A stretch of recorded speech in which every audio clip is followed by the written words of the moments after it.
हर्षित landmark, सपनों का घर जैसा आप चाहते हैं हम बनाते हैं। 1, 2 एवं 3 BHK ready position flats. Call 9827321321।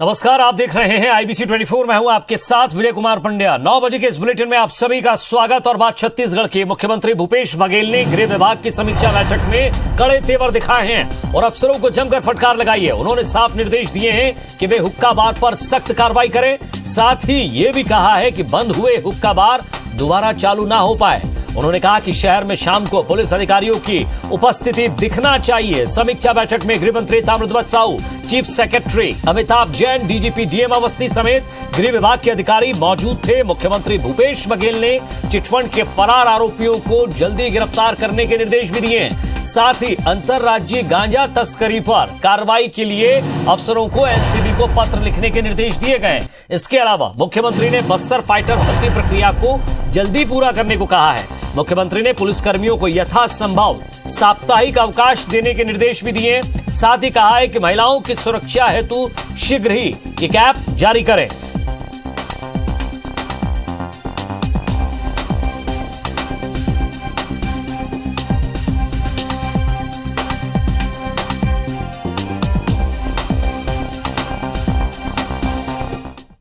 पिछले बैठक में जो SP और कलेक्टर कॉन्फ्रेंस हुए थे उसमें हमने निर्देश दिए थे कि आम जनता से बैठ के उनसे फीडबैक भी लेना चाहिए, जो शासन की योजना है उसके बारे में जानकारी और एक समन्वय स्थापित होना चाहिए, डायलॉग स्थापित होना चाहिए आम जनता के साथ, पत्रकारों के साथ, बुद्धिजीवियों के साथ, आम लोगों के साथ, ताकि उनके पास पूरी जानकारी रहे, उसके हिसाब से वो निर्णय ले सकें। तो तस्वीर आप देख रहे हैं। आज गृह विभाग के अधिकारियों के साथ गृह मंत्री और साथ ही साथ DGP भी उपस्थित थे। इस पूरी बैठक में मजमून ये निकलकर सामने आया, मुख्यमंत्री के कड़े तेवर दिखे हैं। साफ तौर पर उन्होंने कहा है कि पुलिसिंग जो है वो थोड़ी टाइट हो और ज्यादा टाइट हो, और साथ ही साथ जिस तरह से अपराध बढ़ रहे हैं उस पर लगाम लगे। हुक्का बार पर पूरी तरह से जो संचालन हो रहा है वो बंद हो, और जो हुक्का बार बंद हो चुके हैं ध्यान रहे कि वो दोबारा ना शुरू हो। और ज्यादा बातचीत के लिए हमारे संवाददाता तहसीन जैदी हमारे साथ जुड़ गए हैं। तहसीन, लगातार शहर में जिस तरह से चाकूबाजी की घटनाएं हो रही हैं, अपराध की घटनाएं बढ़ रही हैं, साफ तौर पर कहना है मुख्यमंत्री जी का अधिकारी ग्राउंड पर नजर आए।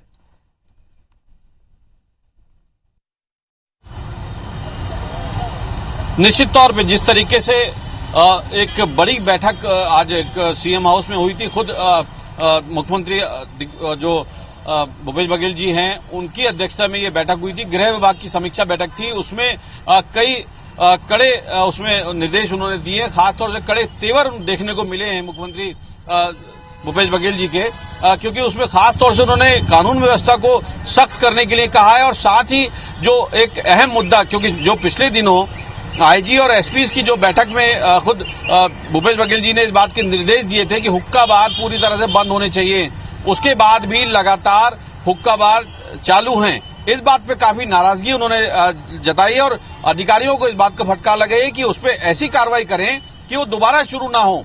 इस तरीके के तेवर जो हैं आज मुख्यमंत्री भूपेश बघेल जी के देखने को मिले हैं बैठक में। इसके अलावा क्योंकि जिस तरीके से कानून व्यवस्था जो राजधानी समेत प्रदेश में जो थोड़ी ढीली जरूर पड़ी है, उसको सख्त करने के लिए उन्होंने निर्देश दिए और इस बात के लिए अहम जोर दिया है कि शाम को माफ करिएगा, राजधानी में समेत जो बाकी जिले हैं वहां पे जो पुलिस के आला अधिकारी हैं उनकी मौजूदगी वहां पे जरूर वहां पे दिखनी चाहिए। इस बात तक के उनके जो तेवर हैं आज वहां देखने को मिले हैं समीक्षा बैठक में। इतना ही नहीं, नशे के खिलाफ उन्होंने कड़ी कार्रवाई करते हुए कहा है कि उसमें सख्त कार्रवाई करें और जो अंतर्राज्यीय जो तस्करी होती है उसको रोकने के लिए अंतर्राज्यीय जो विभाग है, गृह विभाग है, उनको उनसे संपर्क करें, उनसे चर्चा करें। इतना ही नहीं साथ ही जिस तरीके से उन्होंने जो बात कही है कि जो NCB तक को पत्र लिखने तक की उन्होंने इस बात के उन्होंने निर्देश दिए अधिकारियों को, क्योंकि इस बैठक में कई आला अधिकारी जो गृह विभाग के थे वो वहां मौजूद थे। क्योंकि जिस तरीके से जो आज सख्त तेवर देखने को मिले हैं, यहाँ पे एक बात करना लाजमी होगा, क्योंकि जिस तरीके से हुक्का बार को लेके जो सख्त तेवर दिखे हैं उसमें एक बात ये सामने आई है कि जिस तरीके से जो अभी कानून है वो ज्यादा सख्त नहीं है, उसको सख्त बनाने की जरूरत है। लेकिन अब देखने वाली बात ये होगी कि मुख्यमंत्री के कड़े निर्देश और कड़े तेवर जो देखने को मिले हैं वो जमीनी उसमें कितने आते हैं, ये आने वाले दिनों में पता लगेगा। जी नजर बनाए रखिएगा तहसीन, बहुत बहुत शुक्रिया इस तमाम बातचीत के लिए। तो मुख्यमंत्री के कड़े तेवर यहां दिखाई दिए हैं। आगे बढ़ते हैं खबरों में। छत्तीसगढ़ में कांग्रेस की सरकार बनने के बाद पहली बार राज्य स्तरीय दिशा समिति की बैठक हुई है। मुख्यमंत्री भूपेश बघेल की अध्यक्षता में हुई इस बैठक में केंद्र के प्रमुख 40 योजनाओं की समीक्षा की गई है। रायपुर स्थित सर्किट हाउस में हुई इस बैठक में प्रदेश में नेशनल हाईवे, सड़कों की खराब स्थिति, प्रधानमंत्री आवास योजना समेत 100 से ज्यादा प्रस्तावों पर चर्चा हुई है। बैठक के बाद सीएम भूपेश बघेल ने बताया कि प्रदेश में राष्ट्रीय राजमार्ग की स्थिति काफी खराब है, जिस पर प्रस्ताव पारित करके केंद्र सरकार को भेजा जाएगा। प्रधानमंत्री आवास योजना पर प्रदेश में काम पिछड़ गया है, जिसके लिए केंद्र सरकार जिम्मेदार है। उन्होंने कहा कि पिछले 3 सालों के सेंट्रल एक्साइज और अन्य दूसरे मद के करीब 13,000 करोड़ रुपए राज्य सरकार को नहीं दिए गए। जब केंद्र पैसा रोकेगा तो फिर पैसा आएगा कहां से? बैठक में मुख्यमंत्री भूपेश बघेल के अलावा पंचायत एवं स्वास्थ्य मंत्री टीएस सिंहदेव, भाजपा सांसद रामविचार नेताम समेत प्रमुख विभागों के अधिकारी मौजूद थे। वो राष्ट्रीय राजमार्गों की है। भारत सरकार ने जिन ठेकेदारों को काम दिए थे या तो बैंक करप्ट हो गए। छत्तीसगढ़ में जो राष्ट्रीय राजमार्ग है, खासकर जो बिलासपुर से कटघोरा और अंबिकापुर और इधर रायगढ़ से पत्थलगांव कुमकुरी होते हुए, तो ये जो सारी सड़कें हैं वो बिल्कुल बंद पड़ी हुई है। इसके बारे में भी विस्तार से चर्चा हुई और प्रस्ताव यही भेजा जा रहा है कि इन सड़कों को काम को तेजी लाया जाए। 2,500 किलोमीटर का लक्ष्य रखा गया है। 400 किलोमीटर पूरे भी हो चुके हैं और समय के अंदर इस वर्ष के भी जितने काम हैं वो पूरे हो जाएंगे। और छत्तीसगढ़ प्रदेश कांग्रेस कमेटी के प्रभारी पीएल पुनिया 3 दिवसीय दौरे पर आज शाम रायपुर पहुंचे। वे कल दुर्ग में प्रदेश कार्यकारिणी की बैठक में शामिल होंगे। एयरपोर्ट पर मीडिया से चर्चा करते हुए उन्होंने कहा कि हर महीने होने वाली बैठक को इस बार दुर्ग में रखा गया है और इस बैठक में प्रदेश के कई मुद्दों पर चर्चा होगी। अभी कांग्रेस में सदस्यता अभियान भी शुरू हुआ है।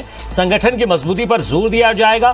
संगठन में अनुशासनहीनता के सवाल पर उन्होंने कहा कि सभी परिवार के सदस्य और परिवार में बातें होती रहती हैं, लेकिन पार्टी में हर बात के लिए एक मंच है। अगर अनुशासनहीनता की बात है तो कार्रवाई होगी। पीएल पुनिया एयरपोर्ट से सर्किट हाउस गए और वहां पर कांग्रेस के वरिष्ठ नेताओं और कार्यकर्ताओं से मुलाकात की।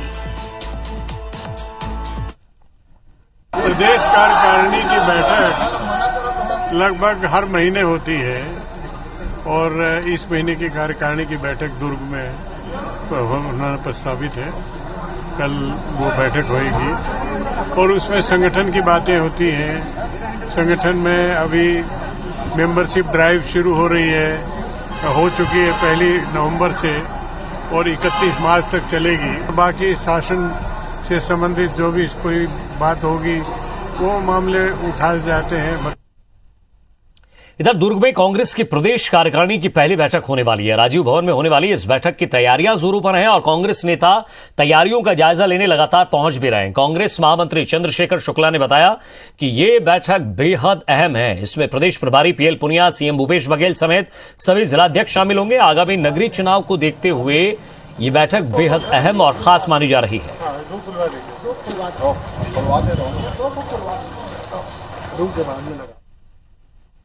प्रदेश स्तरीय कार्यकारिणी की बैठक पहली बार रायपुर के बाहर दुर्ग में होने जा रही है और इसमें काफी गंभीर विषयों में चर्चा होगी। जन जागरण अभियान को लेके, स्वच्छता अभियान को लेके और विस्तारित भविष्य की रणनीतियां बनेंगी प्रशिक्षण को लेके। तो इसी संदर्भ में हम लोग देखने आए हैं। और मुख्यमंत्री भूपेश बघेल ने पत्रकारिता विश्वविद्यालय और मंडी बिल समेत कई बिल के राजभवन में लंबित होने पर सवाल उठाया है। रायपुर में दिशा समिति की बैठक के बाद मीडिया से बात करते हुए उन्होंने इस मुद्दे पर कहा कि आखिर बिल का अध्ययन कर अनुमोदन करने में और कितना समय लगेगा। उन्होंने कहा कि राज्यपाल के पास बिल अध्ययन और अनुमोदन करने के लिए बिल को अनंत समय तक रोक कर रखने का अधिकार है, लेकिन अधिकार का उपयोग होना चाहिए या दुरुपयोग। उन्होंने कहा कि राज्यपाल बिल ने कहा कि मुख्यमंत्री का ये बयान संवैधानिक संस्था को खंडित करने जैसा और अपमानजनक है। विधानसभा में हमने बिल पारित किया, पत्रकारिता यूनिवर्सिटी के मामले में हो चाहे वो मंडी बिल के बारे में, वो अभी तक वापस नहीं आए। यही तो हमने कहा, कोई आरोप थोड़ी लगाए। राजभवन अनंत काल तक रोक सकता है, उनका अधिकार है, लेकिन क्या उस अधिकार का उपयोग होना चाहिए कि दुरुपयोग होना चाहिए? कितने दिन तक अध्ययन होगा? सवाल इस बात का है, या तो लौटा दे या फिर उसमें कोई निर्णय दे। प्रदेश सरकार के द्वारा लगातार राजभवन को अपमानित करने का प्रयास किया जा रहा है। जिस प्रकार से अमर्यादित बयान प्रदेश के मुख्यमंत्री जी के द्वारा उनके मंत्रियों के द्वारा जो दिया जाता है, निश्चित रूप से कहीं न कहीं चोट पहुंचाने का काम किया जाता है, जो संवैधानिक प्रमुख है और संवैधानिक संस्थानों को कैसे खंडित किया जाए, इनका प्रयास है। खाद्य मंत्री अमरजीत भगत ने केंद्र सरकार से 23 लाख मीट्रिक टन उसना चावल भी लिए जाने की मांग की है और इसके अलावा उन्होंने केंद्र से लंबित 3,631 करोड़ रुपए की सब्सिडी राज्य सरकार को देने की मांग भी की है। खाद्य मंत्री अमरजीत भगत ने आज एक प्रेस कॉन्फ्रेंस में कहा कि वे केंद्रीय खाद्य मंत्री से मुलाकात करके इन सभी मांगों को रखेंगे। अमरजीत भगत ने केंद्रीय खाद्य मंत्री से मिलने का समय मांगा है, लेकिन उन्हें अब तक समय नहीं मिला है। अमरजीत भगत ने कहा कि इस साल भी हम 105 लाख मीट्रिक टन रिकॉर्ड धान खरीदी करेंगे। उन्होंने कहा कि छत्तीसगढ़ के मुख्यमंत्री को लोग अब धान वाले बाबा के नाम से जानेंगे। उन्होंने कहा कि केंद्र सरकार हमारी मांगों को गंभीरता से ले या ना ले, हम अपनी बात उन तक पहुंचाते रहेंगे। हम भारत सरकार से उस संदर्भ में पत्राचार भी कर रहे हैं और माननीय खाद्य मंत्री भारत सरकार से मिलने के लिए समय भी मांगा है। केंद्र सरकार हमारी बात को गंभीरता से ले ना ले, किसानों का जो मुद्दा है उसको गंभीरता से ले ना ले, ये उनका लुकआउट है। जीरम मामलों को लेकर प्रदेश में जमकर सियासत हो रही है। विपक्ष लगातार सरकार पर सवाल खड़े कर रहा है। नेता प्रतिपक्ष धर्मलाल कौशिक ने कहा कि न्यायिक जांच आयोग की रिपोर्ट सौंपने को लेकर सरकार राजनीति कर रही है।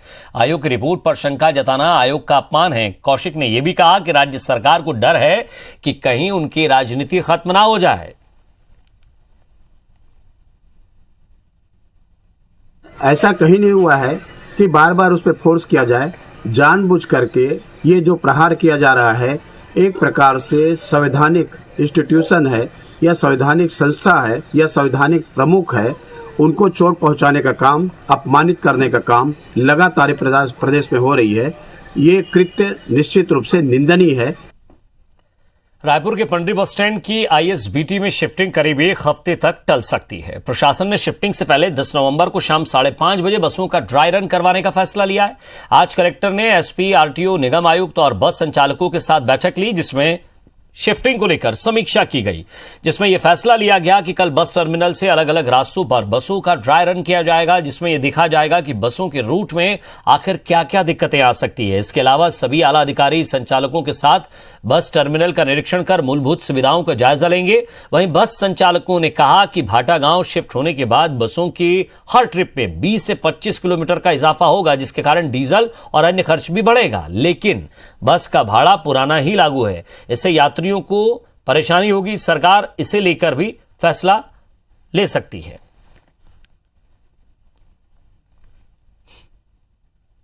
बस टर्मिनल शिफ्टिंग और पुराने बस टर्मिनल को बंद करने के संबंध में हमने बस ऑपरेटरों से बात की थी। बस ऑपरेटर द्वारा ही ये निवेदन किया गया था कि दिवाली का जो मूवमेंट है उसको पूर्ण हो जाने दें।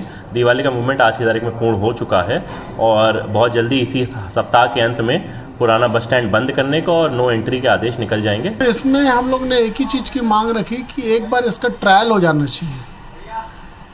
कल से आप बस को भेज दें और कल से बस चालू हो जाए, कहीं 19-20 कुछ हो जाए, उसमें कुछ गड़बड़ हो। उससे अच्छा है कि एक बार 25-50 बस को चला के देख के एक बार ट्रायल हो जाए कि कहाँ पे कैसी टर्निंग है, कैसा साइड रोड है, कहाँ गाड़ी मुड़ेगी, कहाँ नहीं मुड़ेगी। और रायपुर में कोरोना का संक्रमण कम हो गया है। ऐसे में अब सिनेमाघरों को पूरी क्षमता के साथ संचालित करने की इजाजत मिल गई है। कलेक्टर ने कोरोना प्रोटोकॉल का कड़ाई से पालन का आदेश भी जारी किया है। सिनेमाघर संचालकों को हर शो के बाद सीट समेत आसपास के सामानों को सैनिटाइज करना जरूरी होगा। इसके साथ ही सिनेमा हॉल में एंट्री, निकलने के ब्रेक के समय भीड़ मैनेज को लेकर गाइडलाइन भी जारी की गई है। वहीं कोविड प्रोटोकॉल के समय भीड़ मैनेज को लेकर गाइडलाइन भी जारी की गई है। वहीं कोविड प्रोटोकॉल का उल्लंघन होने पर पूरी जिम्मेदारी संचालक की होगी।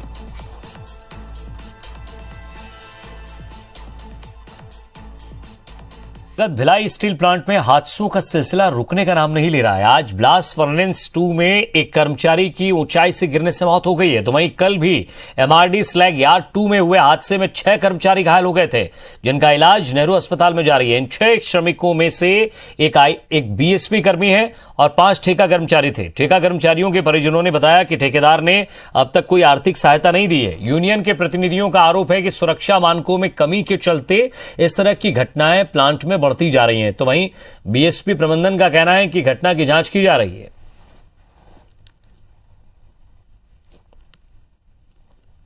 और हम चाहेंगे कि भविष्य में वहां पर ऐसी दुर्घटना ना घटे और ऐसी सुरक्षा में चूक ना हो, इसके लिए इंटक यूनियन वहां पे जांच करेगी और जो खामियां रहेगी उसमें सुधार करके भविष्य में दुर्घटना को रोकने का प्रयास करेगी।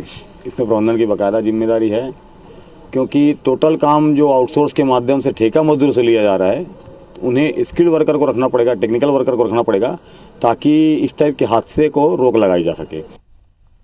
दुर्ग के भिलाई 3 में 4 दोस्तों ने मिलकर अपने ही एक दोस्त की बेरहमसी हत्या कर दी है। इस मामले में पुलिस ने 4 आरोपियों को गिरफ्तार कर लिया है। दरअसल ये घटना 25 अक्टूबर की है, जब सत्यम चौहान का नाम का एक युवक अपने 4 दोस्तों के साथ रात 2 बजे शराब पी रहा था। नशे में जब सत्यम ने अपने दोस्तों को मजाक में यह बात बताई कि उसके पास चोरी के 14 करोड़ रुपए हैं, तब उसके दोस्त सत्यम से रुपए मांगने लगे, जिसके बाद विवाद इतना बढ़ गया कि चारों ने डंडे से पीट कर सत्यम की हत्या कर दी और पुलिस को गुमराह करने के लिए शव को नाले में फेंक दिया। शव के पीएम रिपोर्ट के आधार पर पुलिस हत्या का केस दर्ज कर मामले की जांच कर रही है। तभी मुखबिर की सूचना के आधार पर जब आरोपियों से पूछताछ की गई, तब हत्या का खुलासा हुआ। उसके 4 दोस्तों ने ही उसका कत्ल किया था और ये 14 करोड़ रुपए चोरी करने के बाद इसने कही थी झूठ मूठ में, उसको उन्होंने सच मान लिया था और उस 14 करोड़ को निकालने के चक्कर में उससे मारपीट की और उसकी मौत हो गई। उसके बाद सोमनी नाला में फेंक दिया था। और रायपुर के आजाद चौक थाना इलाके में रामकुंड बस्ती में रविवार को बदमाशों ने स्थानीय युवकों के साथ चाकूबाजी की थी। पुलिस ने इस मामले में 8 आरोपियों को गिरफ्तार कर लिया है। गिरफ्तार किए गए आरोपियों में 5 बालिग हैं, जबकि 3 नाबालिग हैं। इलाके में आरोपियों की दहशत कम हो, इसलिए पुलिस ने 5 बालिग बदमाशों का मोहल्ले के साथ जहां जहां उनका आना जाना था वहां उनका जुलूस निकाला। हाथों में हथकड़ी के साथ बदमाश हाथ उठाकर लोगों से माफी मांगते हुए नजर आए। आपको बता दें, बदमाशों ने स्थानीय युवाओं पर चाकूबाजी, पत्थर, रॉड से हमला किया था। घटना सीसीटीवी कैमरे में कैद हुई थी, जिसके बाद पुलिस ने एक्शन लेते हुए आरोपियों को गिरफ्तार किया है। में शराब पीने की बात को लेकर विवाद हुआ था। 2 युवकों के साथ में इन्होंने मारपीट किया था, हाथ मुक्का से और धारदार हथियार से इन्होंने हमला किया था। इसमें कुछ फुटेज भी वायरल हुआ था। इसमें तत्काल पुलिस ने अपराध पंजीबद्ध करके आरोपियों की धरपकड़ शुरू की और 5 आरोपियों को, मुख्य आरोपियों को, इसके अलावा 3 विधि के साथ संघर्षरत बच्चों को भी इसमें विधिवत कार्रवाई की गई है और सभी को गिरफ्तार कर लिया गया है और आगे की विधिवत कार्रवाई की जा रही है। कोरोना संक्रमण के करीब 2 साल बाद रायपुर में पहली बार कलेक्टर जनदर्शन का आयोजन किया गया। हालांकि पहले दिन ये देरी से शुरू हुआ, लेकिन कलेक्टर सौरभ कुमार देर तक लोगों की समस्या सुनते रहे। जनदर्शन के बारे में जानकारी नहीं होने के चलते पहले दिन करीब 65 लोगों की ही शिकायत लेकर पहुंचे थे।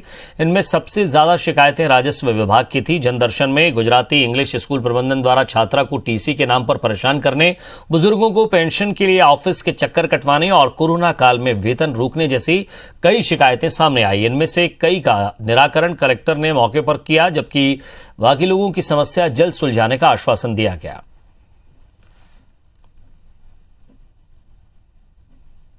शहीद स्मारक भवन रायपुर में बहुत से स्वतंत्रता संग्राम सेनानियों का नाम अंकित है, जिसमें छत्तीसगढ़ प्रदेश के बहुत से स्वतंत्रता संग्राम सेनानियों का नाम छूटा हुआ है। मैं चाहता हूं कि सभी छत्तीसगढ़ प्रदेश के जितने भी स्वतंत्रता संग्राम सेनानी हैं उनका नाम साथ सम्मान पूर्वक अंकित हो, जिसमें एक मेरे पिताजी का भी नाम छूटा हुआ है। दोनों रविशंकर यूनिवर्सिटी में एजेंट होने के नाते लोगों के पूरे पैसे को अल्प बचत योजना में कई स्कीम में पैसा जमा करूंगा बोल के लेके गए। अभी हम लोग का मांग है कि उनकी प्रॉपर्टी को सीज करके उनके पैसे को हमारे को दिया जाए, क्योंकि हमारे पैसे से वो बनाया गया प्रॉपर्टी है। चूंकि पहला ही जनदर्शन कार्यक्रम था, आई थिंक 84-85 कुछ आवेदन आए हैं और इसमें कोशिश करेंगे कि इनको समय सीमा में निराकरण कर सकें।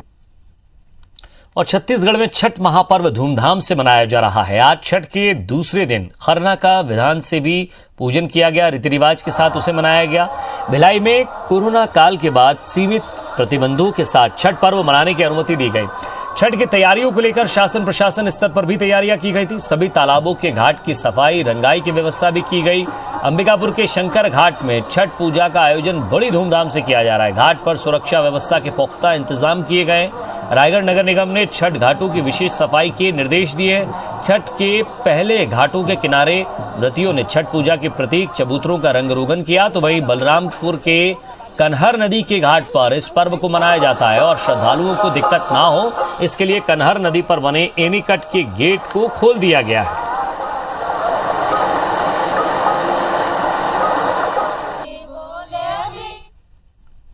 और इसी के साथ फिलहाल इस बुलेटिन में इतना ही। नमस्कार।